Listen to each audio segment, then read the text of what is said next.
நம்ம டைட்டிலே வந்துட்டு காணாமல் போன ராகுல் காந்தி. ஏன்னா இந்த டைட்டில் வைக்கிறதுக்கு முன்னாடி ஒரு 2-3 பேர் வந்து பப்ளிக்காக வந்து என்கிட்ட கேட்டாங்க. அப்போ ராகுல் காந்தி வந்து கடுமையாக அவருடைய வாதத்தை வைக்கிறாரு. இப்போ அதெல்லாம் போக பாராளுமன்றத்தில் அமித்ஷா பேசி அனல் கக்கும் வீச்சு மாதிரி வந்து, ஸோ மன்மோகன் சிங் அரசு மாதிரி மோடி அரசு கிடையாது, நாங்கள் தான் பாகிஸ்தானை சுருட்டி வச்சிருக்கோம். ஸோ இதற்கு முன்னாடி நடந்த போர்கள் அனைத்தும் 1947-48லையும் 1965லையும் 1971லையும் நடந்த போர்களை யார் செஞ்சா, வெற்றி பெற்றது யாருன்னு மக்கள் அறிவார்கள்.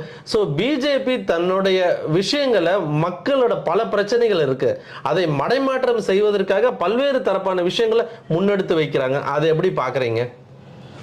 அடிப்படையில் இன்றைக்கு இந்த காலகட்டத்தில் வந்து இந்த இட்ஸ் குளோபல் வேர்ல்டு என்ற அடிப்படையில் பார்க்கும்போது எந்த கண்ட்ரியுமே வந்துட்டு ஒரு போரை வந்துட்டு ஏற்றுக்கொள்ளக்கூடிய சூழ்நிலை